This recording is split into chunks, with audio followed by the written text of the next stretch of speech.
Hungary and Poland are blocking the EU budget and corona aid in the middle of the pandemic, so that they can continue to dismantle the rule of law. If the EU puts up with it, it risks everything. And yes, Poland and Hungary, they really did. When Hungary and Poland threatened to block the next multi-year budget of the EU and the aid funds for the corona crisis countries in the middle of the pandemic, most still believed it was a bluff. But now it's official. Budapest and Warsaw have vetoed the 1.8 trillion package. And not because they have concerns about building the budget or the corona aid. If only it was about the money. Instead, Hungary's Prime Minister Viktor Orbán and Poland's strongman Jarosław Kaczynski want to prevent the disbursement of EU funds from being tied to compliance with the rule of law. Approval for such a mechanism should actually be a matter of course in a legal community like the EU. The mere fact that the other EU states and the European Parliament consider it necessary at all speaks volume about the state of the rule of law in some EU countries. It's just telling how far Hungary and Poland are ready to go.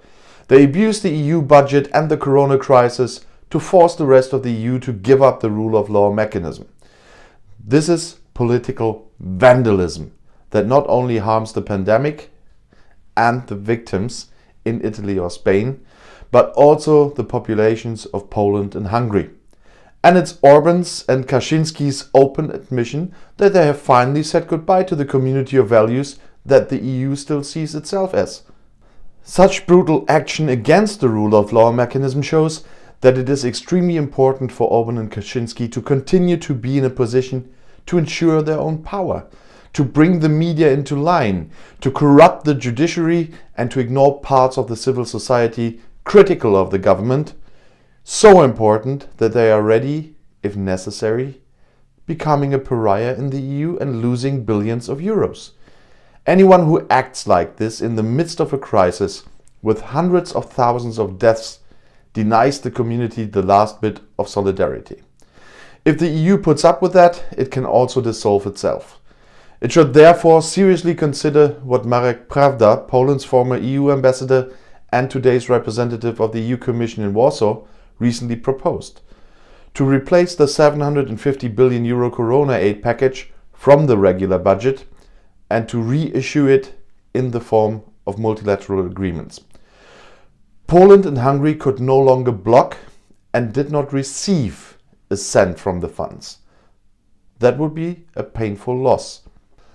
According to current plans, Poland, for example, is to receive almost 19 billion euros in pure grants from the Corona Fund in the next 2 years alone, which do not have to be repaid. Only Italy, France and Spain get more. Sure, that would be an extreme step, but the behavior of Budapest and Warsaw is no less extreme.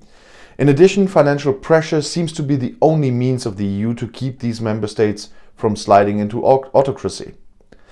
All other tools have proven dull, which is why the rule of law mechanism is so important. The EU is also threatening to make a fool of itself if it doesn't react hard. For years, Poland and Hungary have been threatened with the fact that they will be billed for their refusal to accept refugees and their authoritarian behavior in the next EU multi-annual budget. It is now on the table. And who is at the top of the list of net recipients again? Right, Poland and Hungary. Ultimately, the EU can only hope that tough financial measures will turn the populations against governments with autocratic tendencies. So much that they will have to fear for their power. There is certainly cause for hope because the populations in Hungary and Poland are apparently on the side of the EU, at least as far as the rule of law is concerned. In a recent survey in both countries, 72% of those questioned stated that the allocations of EU funds should be linked to compliance with the rule of law and democratic principles. Apparently, it is clear to them that the EU, this peace project unique in history, is based on shared values. The EU is not a state. It has no police and no criminal courts. It can't throw rule breakers into jail. It can't even throw them out. It must trust that its members are committed to the common ideals of democracy and the rule of law. If these values are lost, the EU is lost. But I personally still have hope that we'll come over this. But for the future, they really should think about a mechanism to throw out countries. So not only Article 50 where they can leave, but another one where they can throw out countries that behave like this. And if you now want to see more global politics and news, YouTube has chosen another of my videos right here in the end screen. And there are many ways for you to subscribe to my other channels. I'll see you in my next video. Click and enjoy. Viel Spaß!